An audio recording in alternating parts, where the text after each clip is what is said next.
So I guess I messed up with the timing of my Warsword video. Apparently there's going to be a big update coming soon, which is going to require a new save. So instead of continuing that, I'm going to do a Warcraft 3 inspired RimWorld run. I've downloaded RimCraft and all the Warcraft mods related to it. And we're starting the game just like you would a normal Warcraft 3 game if you're playing as human. We have 5 peasants who all have 5 in all their skills. They all have the peasant trait, which lowers their value. They get worse trade prices and they're less beautiful. On the bright side though, they are iron-willed, which lowers their mental break threshold, and they're industrious, which increases their global work speed. The Storyteller we're going to be using is not a new one, but it was recently updated. Hircine, Lord of the Hunt. Roughly every 10 days, a blood moon will occur. During a blood moon, rare deer will spawn around the map. Hunting them will reward us with a totem, which upon can activate to, I guess, get a buff. During the blood moon though, we're not going to be the only hunter. Werewolf hunting groups will periodically spawn. Their only task is to hunt down all living colonists. Attacks from these werewolves will inflict a rare disease that will turn the pawn into a rabid werewolf at the start of the next blood moon, and I don't know if we can like control them. I'm guessing not. And we're playing on this beautiful cave biome. I'll link the associated mod to it, but yeah, it's a really cool biome, and we're gonna start in this location right here. I think this would be a very defensible location for multiple reasons. We started with as much wood and steel as it requires to make a town hall. In Warcraft 3 you need 385 gold to make a town hall, but I think that was a typo, as that does not look like it's made out of gold. And actually, to be fair, it looks like it's more made out of stone. I should have started us with marble blocks, or maybe limestone, as it's a bit tankier and it's easier to work with than marble, but steel is much easier to work with than stone blocks. We're using our steel for the outer walls as they cannot be set on fire, and raiders tend to want to set your walls on fire if they are wood. And then for the inner layer, we're just using wood. Looks like we might have run out of wood because no one's building this wood door or these walls down here, but there is plenty on this map. These cave vines give tons of wood, like more than they probably should maybe. Although if they didn't give as much wood as they do, then this map would be much harder. So yeah, we got a wood source. We also have a food source with these giant leaves, which are fairly nutritious and apparently can be prepared as a soup. So yeah, our people are going to be leaf eaters for now until we can figure out how to kill like this mega sloth, for example, or have one of the raiders do it. And actually that's going to get me to our first major plan of action, which is building a crafting spot and making a recurve bow. When we do get our 500% threat skill raid at 6 a.m. tomorrow, which actually should not be too bad because our wealth is only 6.2k. Our peasants are worth basically nothing because yeah, I think the peasant trait lowers their value. 305 seems really cheap for the fact that our base value is for some reason 2k. I guess we're not normal human pawns, we're Azerothian humans, descendants of the barbaric half-giant Vicryl of Northrend. I'm not sure what that means exactly. Maybe they have more HP on their body parts. And speaking of body parts, actually these guys are getting hypothermia right now. Let's build a marble stone campfire because some of these doors that we deconstructed were of marble. We have 28 marble blocks, which is really nice because these marble stone campfires burn slower than normal campfires. It's part of the vanilla furniture expanded mod. I'm also going to go a little bit tryhard mode here and see who has the best crafting. Peasant 4 started with almost level 6 crafting. There's like a random amount that you start with. And Peasant 4 is going to get on making that recurve bow, whereas everyone else is going to start flooring this baby in. And we'll also separate these rooms, as this room over here is going to be our stockpile room. And voila, we have lights. I don't know if that's going to produce enough heat for this room though, because yeah, people are shivering. We need to heat this room up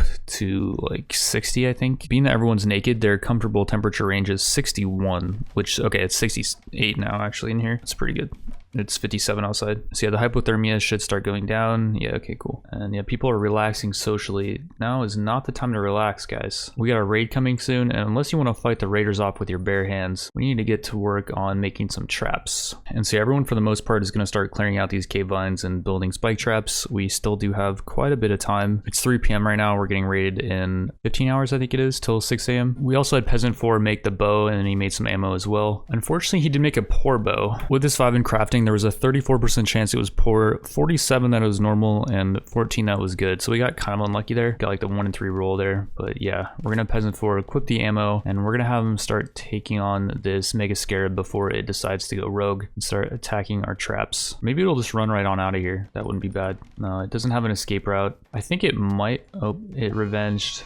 And we didn't even hit it, by the way. That's kind of unlucky. Like, we did hit it, but it deflected the attack. Oh no, it's actually gonna hit someone? Please hit it. It missed again. Yes. Keep missing, please. Thank you. The fact that it revenged and it didn't even get hit is insane.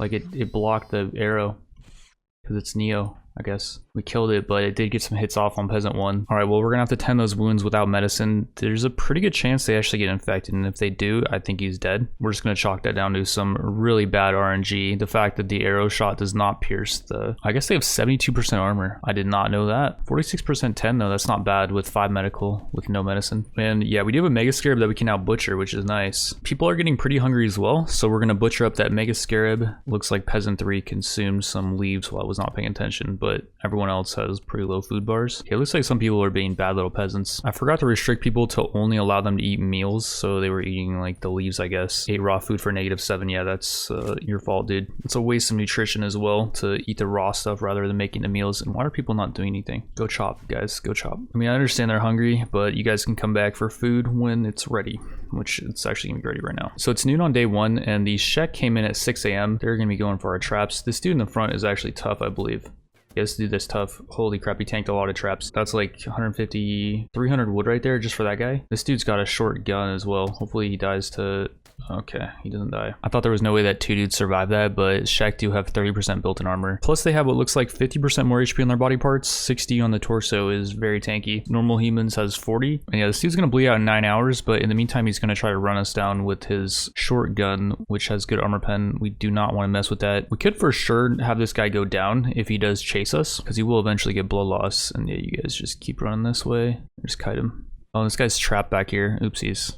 I messed up on that one. Just have one peasant come over here. Oh, nope, he's not trapped. He can open that door because I did not claim it. Oopsie daisy. Okay, let's just run.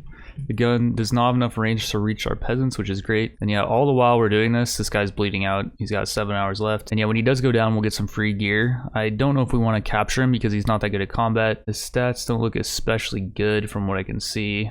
Let's just keep running this way, I guess, guys. I mean, he's a Shek, so he's kind of beastly. Sheks only have a base value of 1k as well. So I have a bit of a bone to pick with the mod creator on that one, because you have a race that has 50% more HP on their body parts, which that right there would make me think it's like at least 3,500 value. I might just disable the mod, or, oh, we got a battle over here between these this insect and this warg. For that reason right there, I might end up disabling the mod, or if I feel like it's good enough, maybe I'll patch it to where I increase the value up to like 3k. Because yeah, they have 30% built-in armor plus extra HP. Like there's no way you can convince me that their value is 1k when a normal humans is like 1850. Let's get real here, man. But yeah, his blood loss is at 40%. Once it gets to 60, then he will go down, but in the meantime we'll just run this way, I guess. What also does kind of suck about this whole thing is that we're wasting a lot of time here. It's already 5 p.m. and we're completely out of traps thanks to this Shek raid. And dude's actually about to go down. We're gonna have Peasant 1 go out there and get ready to strip him. Another reason why we might actually be screwed for our next raid is one of those raiders died inside of our spike trap maze, and then a bunch of Mega Scarabs came in here, and they're probably going to walk over our traps if we try to rebuild them. So we need to figure out a way to clear these things out. So it's 3 a.m. We got 3 hours till we're getting raided again, and I have a bit of a plan on how we're going to deal with this Mega Scarab problem. First, we're going to try to build as many traps as we can before we get raided, which is going to happen in 2 hours now, or I guess everyone's going to sleep. Yeah, everyone just get up. It's game time, boys. We're about to get raided. Okay, first thing we can do is we can try to piss off this Mega Sloth over here. This thing could definitely take care of the raiders for us. There's only a 5% chance to hit it. Okay, now it's up. We're getting raided. Are they coming right away? Yeah, they're attacking immediately from the northeast, though. We got a bioengineering supplier. We don't care about that. Okay, we should have some time to piss off this Mega Sloth before these guys get here. Yeah, they're coming from pretty far away. Oh, and we pissed it off. Okay, Peasant 4, get out of there. This is really good. Peasant 4, get inside. And the raiders should aggro on this Mega Sloth. We close all of our doors and everything, so yeah, we should be fine on that. It looks like Keisha actually is going for our walls. Or is she? She got over to our wall, and then it's like, okay, yeah, she's reacquiring target onto the Mega Sloth, so we're good. But yeah, so it looks like we should be fine for day 2's raid by the looks of it. As for these raiders, it looks like they kind of suck. Nandan has frail, lowered movement by 30, and manipulation by 30. It's like the worst trait. And he also has a bad back. Movement lowered by 30, manipulation by 10. Kesha, though, does appear to be a caster, gadgeteer. Oh, Nanda got knocked out. Don't care about that guy, though, I don't think, even though he does have some good skills. Whoa, the Mega Sloth got tased by Kesha. It should get back up, I think, once this tase runs out. Although it does only have 7 hours left, so I'm not sure. So the gadgeteer raider did not make it over to our trap area. She just decided to leave. Meanwhile, the Mega Sloth died, so we're gonna be able to butcher that up for quite a bit of stuff. And since Nandan just went down, we were able to strip him for all of his gear. And this was pretty much all he had on him. This plasteel chest plate is actually going to sell for quite a bit. It offers a lot of protection, but I don't know if we want to use it or sell sell it because the market value is 920. That's going to fetch us quite a nice profit if we get, I think it's like a bulkage trader or a combat supplier. I don't remember if combat suppliers will buy armor. One would think they would, but I think they just buy weapons. This kite and chainmail also has a value of 500 and it offers quite a bit of protection. Not sure if we want to sell that. We could just have one of our peasants be like the combat peasant just in case it hits the fan and we need to fight. But yeah, with this mega sloth dead, that's going to be all of our food problems gone for quite some time. So it's a new day and we got a new raid. Before we get into that, I have an idea on how we're going to deal with this mega scared problem. And aha, it's revenge, but well, I actually think it can go for the embrasure with the mod I have. I'm not sure if I actually installed that yet, but yeah, this one knows what's coming for it. It's trying to get out of here. It's scared, but we've closed all the doors. Oh, and it's eating its friend. Oh, look at it. It's so hungry. Oh, look at the mega scarab. You gonna cry? That worked out really well. We're gonna now haul these things in ASAP so that we can open our doors and like this other mega scarab's not gonna try to beeline its way. Oh, this bear over here is killing another mega scarab. Yeah, exterminate all the mega scarabs. So here the raiders come. They're dwarves from Ironforge, and this one is that one's dead. It was and still is Silas, I guess. That was a caster. This dude was not. And okay, this person's just running. So that was good. They didn't take up too many traps, which was the main thing. And yeah, their Pride Stalker didn't have any like lowered pain shock threshold or anything. So yeah, it looks like day 3's raid was a freebie. And we've not got any RimWar raids, by the way, which I was doing a test run earlier. And by this day, we had already gotten raided twice by RimWar. And yeah, here's my RimWar settings. I just enabled hard mode, except for random faction behavior, which just applies at the start of a new game, which I did have that enabled at the start of the game, I think. Other than that though, it is on hard mode, and settlement growth frequency though is the only thing I'm not sure about. It's on 1 hour, and if you change the game over to default mode, it doesn't change the settlement growth frequency, it just changes the growth rate. And basically what this means is that nearby settlements are going to grow every 1 hour at a 140% rate on hard mode. I was testing out 300% and that was too much. We were getting raided by too much. And alright, day 4's raid looks like we're not gonna have to do anything again. We're getting kind of lucky with these raids, I want to say. Oh nice, this guy got knocked out. Speaking of lucky, although he kind of sucks, like really sucks. We'll take his gear though. Where did this guy get knocked out too? No, this guy's dead. They both had some decent weapons. Like this dude had a Tommy gun, which used industrial ammo, so we can't really make that, but they did bring like 100 of it. So we'll be able to load this thing up to full, and it does 8 damage, fires burst shot counts of 3, does not that much armor pen, 12. Not the best weapon, but it's better than a bow. And all right, another raid. Things are going really smoothly so far. This is a 215 point raid, I will say. 3 bionics traders in a row. It's unlucky. We've not been able to trade at all. But yeah, 200 point raid today. I think yesterday was 100, and we got a Reaper class. I guess that's the only class. This person's a swordsman, but that's not a class. The Reaper does have increased pain shock threshold, so they'll take more traps, but overall, this is looking like another free raid, and this dude has a hammer for us too. Although it's made out of adamantite, so we might not even want to use it. That's a really expensive material. Probably want to sell that off to some trader that's not a bionics trader though. And yeah, here come another wave of raiders who are hopefully just gonna die to the traps. Nice, their Reaper went down. I'm not sure if we want a Reaper that does not like to do combat though. They have an aversion to it. This person hit 3 traps, but that's fine. We have plenty of wood.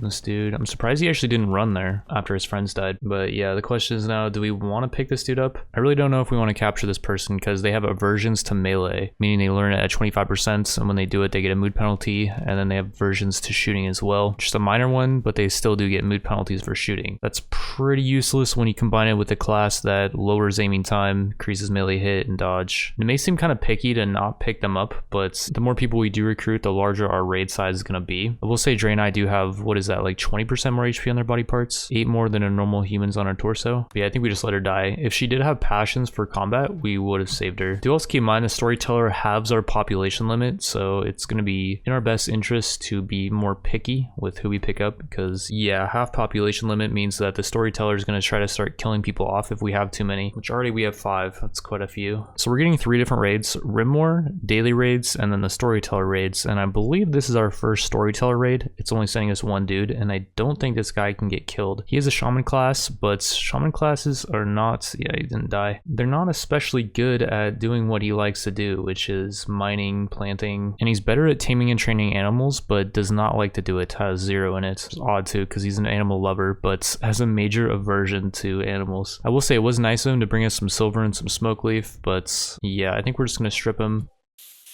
Oh, here we go. How is this only a 100-point raid? This dude's fully geared up with a lever action rifle. This dude has a rebel pistol. It's very poor quality though, it doesn't do much damage. This dude has full set of armor with a machine pistol. Well, I'm not really complaining. They're going to be bringing us a lot of ammo. Oh, and this person's a striker. It'd be really nice to pick them up because, well, I guess they're really good at melee, not so much ranged. Oh, and this is the androids race. So I said in a previous video that I am...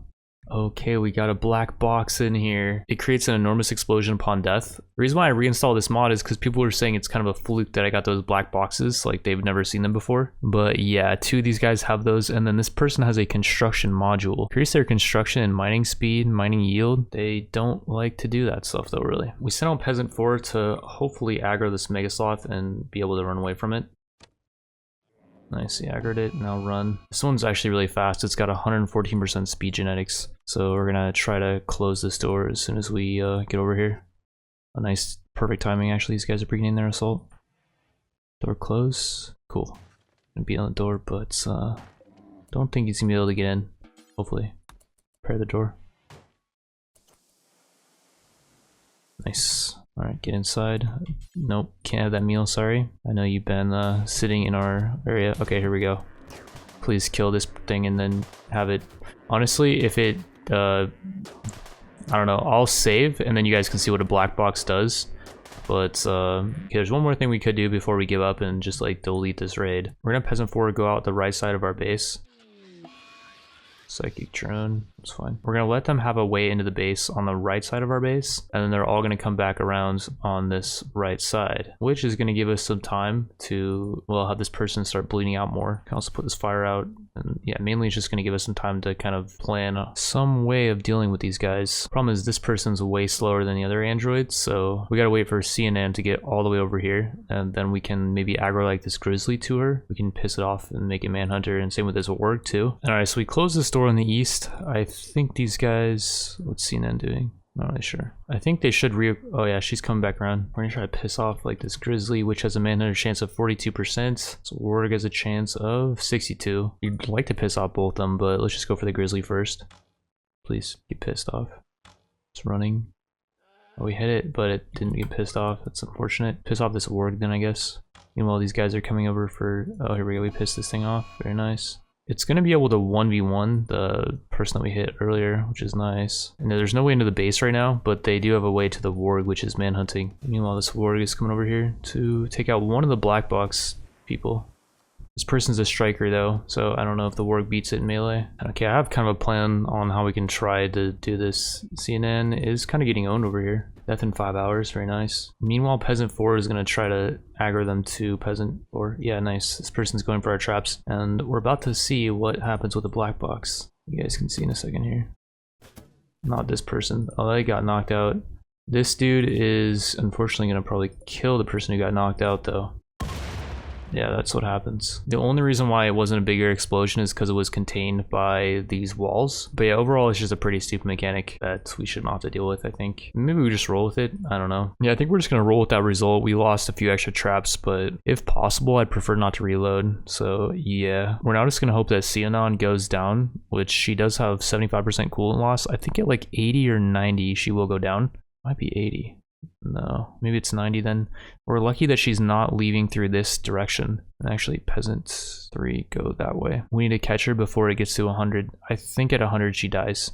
So we're not going to have a big window of time to capture her. Okay, maybe she goes down once it gets to 100. Okay, yeah, she's overheating now. She starts overheating really fast. We need to be careful with Peasant 3 as well, because if she does blow, then yeah, it's GG for Peasant 3. It's like a 30 cell radius. Okay, she went down. Perform first aid on her before this overheating gets to 100. I'm pretty sure she dies if that happens. Oh god, Peasant 3. Your sacrifice will be appreciated. First aid makes it so he tens really fast, but he gets crap tens. Okay, and I think we're gonna be able to save her maybe, thanks to that mod that's giving us the faster tens. That's actually a good 10, 37, 33. Whoa, it's at 94% though. 95% overheat, but we saved Xenon. And dude, this person's actually really good. 11 melee. Oh, and this passion's natural genius, so they slowly gain skill in it over time. They're also morbid. They don't care about corpses. We could have them actually butcher up corpses for us because they do have a compulsion for cooking, so they need to do it. So yeah, Peasant 3 is capturing the android. We could actually sell our gear too, because there's a bulkage trader who will buy some of this, although like some of this is really good. Increase plant work speed, harvest yield, increase carrying capacity, builder's jacket, increase construction speed, boots increase movement speed. Since they're poor quality, they don't have that high value, and all our stuff is poor or awful. Yeah, maybe we just allow her to keep that stuff. This bulkage trader will buy our plasteel chest plate, kite and chainmail, scrap shoulder pads for not that much though, because they're poor. Don't give that much protection. This cloak though as well. Scrap plate gloves for $4. What? They lower global work speed. No, we've had someone wearing those. Oopsies. Also sell this tabard, and then they will buy just random stuff like industrial ammo. I think we have quite a bit of that. I don't know if we really need it. I think we have a lot more of it on someone, and maybe we should just keep it because we have a couple guns that can use it. Sell this sake though. We have quite a bit of wood. I guess we can always use more wood though. Smoke leaf joints, don't really need those. Oh, they have a lot of medicine. We should probably pick up some medicine. Although, do we have anything else that we need? Like this elixir of delayed regen will heal wounds over time. We should buy a few of those just to test them out. And then lycanthropic assimilation. When ingested by someone who has a lycanthropy disease, this will increase their stats, but there is a 10% chance the elixir will fail and they'll turn into a werewolf, and basically they die because we can't control them, I think. Okay, let's just buy one. I do like the idea of buying more of these elixir of wolfbane retaliation though. It will cause the ingester's blood to burn werewolves when we hit them with... It doesn't actually say if it's range attacks though. It's something we just gotta try out, I guess. We don't want to invest too much into it. And okay, on second thought, I actually tested it out and it does not apply to range attacks, only melee. So yeah, we're gonna sell that. Completely useless. It doesn't even do much burn damage either. We can only sell it for 16 silver. We bought it for 33, but at least we're not gonna spend all of our silver on something that's not gonna help us out. What would actually help us out right now is cloth. We can make people beds, so let's just buy like 200 cloth. So we captured Sianan, who does not much resist 11, so we should be able to recruit her fairly easily, and we'll be able to test out the striker class, which is a melee class that I don't think will help us too much on the werewolf event that's going to come on around day 10. That's going to be in 3 days. It's currently day 7, and we do have some raiders coming for us, but we'll be fighting them at the start of the next episode. And with that, I want to thank you all for watching, and I will see you in the next one.